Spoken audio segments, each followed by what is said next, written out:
For the men on Ukraine's eastern front, it's a question of time. We are within range of the Russians here. Definitely, yeah. But that time is running out. They've been stationed in these abandoned homes for months, heading back and forth to the front. Their job is to hold the line until more help comes. But Ukraine says around 100 soldiers are now being killed every day, and so this wait is costly. Putin's winter failure in Kyiv is behind him.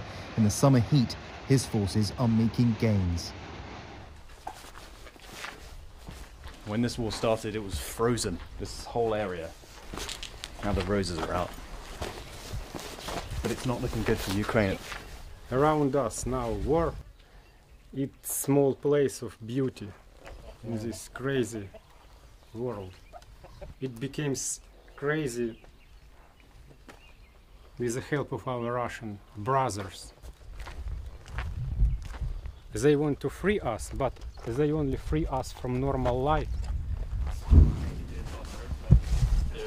The constant pounding of artillery in the distance, reminding these men what they say they lack: heavy weapons.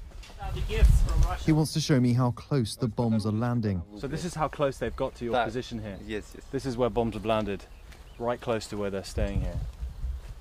Presumably the Russians know. That's more. And presumably the Russians know that there are Ukrainian soldiers in these farmhouses. I think we should leave, because that sounds like it's just getting more frequent. Name of this. How do you smile? Why are you smiling? You seem like a smiling person. This is like a hard thing to be doing. Кроме позитива, у нас нічого тут немає. You're naturally positive. Sounds like being positive is the last thing we have left here. That's why I shoot roses. Being positive is all you have left. We head back to the defensive positions in the trenches. This is a war being fought in the 21st century, but it feels like a 20th century war almost. A conventional land war, with two sides slugging it out with heavy weapons. The issue is Ukraine doesn't have enough. They're not just worried about artillery here.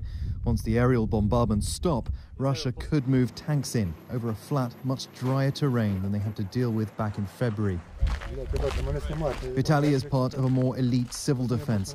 A former soldier, he stopped work as a baker to return to the front. They can invade this area because we don't have enough weapons. You can't use an AK rifle against the tanks or artillery. We don't have much artillery left. How are we supposed to stop their tanks if they use them? We won't be able to. I'm here to defend my country, he says. And if everyone comes here to defend his land and fight, we'll win much sooner. There are still victories, though. This captured Russian tank now being used against Putin's forces. I've got the targeter and the commander here showing us this equipment. They're very proud to have been able to use it because it's so much more modern than anything the Ukrainians have got. They say this T-80 can go up to 60 miles an hour, and it's equipped with night vision, a reminder to these men of the kind of equipment they lack. But 25-year-old Pasha is obviously thrilled with his new machine. So this is your spot, targeting Russian tanks. How does it feel to be targeting Russians inside a Russian tank? It's awesome. It's awesome, he says. So I can see that, you know, it makes you proud to be doing this. Yes, yes. Well, you know, it's all smiles, but the war here in the east is harder than it was in the north.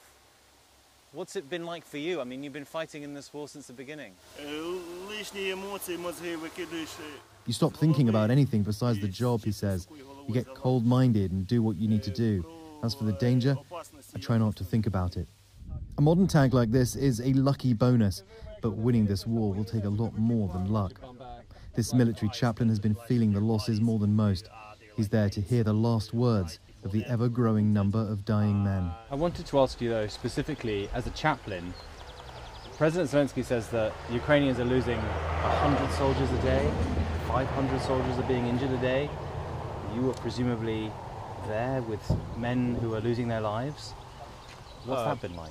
I still can't handle speaking to the families, he says. I don't know what to tell them. I cry every time. I say prayers, but I can't get used to it. Before he goes, He offers us each a small blessing, using the same rose-scented oil he's used on his fallen comrades. And that smelled so good as well. It's like rose water. He returns to his work, hoping the heavy weapons Ukraine keeps asking for will lighten his painful burden.